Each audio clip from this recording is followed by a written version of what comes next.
महाभारत का युद्ध अंतिम दौर में था। भीष्म पितामह शरशैया पर लेटे थे।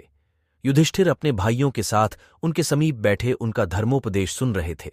तभी द्रौपदी बोलीं, पितामह, मेरी भी एक शंका है। बोलो बेटी, भीष्म ने स्नेहपूर्वक कहा।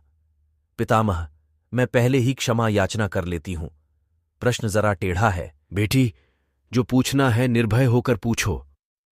पितामह, जब भरी सभा में दुशासन मेरा चीरहरण कर रहा था, उस समय आप भी वहां उपस्थित थे, किंतु आपने मेरी सहायता नहीं की। उस समय आपका विवेक और ज्ञान कहाँ चला गया था? एक अबला के चीरहरण का दृश्य आप किस प्रकार देख सके थे? यह सुनकर भीष्म गंभीर हो गए।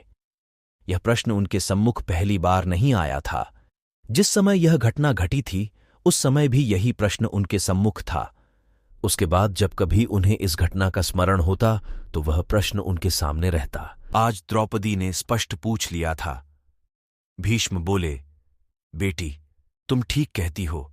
मैं उस समय दुर्योधन का पाप से पूर्ण अन्न खा रहा था। वही पाप मेरे मन और मस्तिष्क में समाया हुआ था।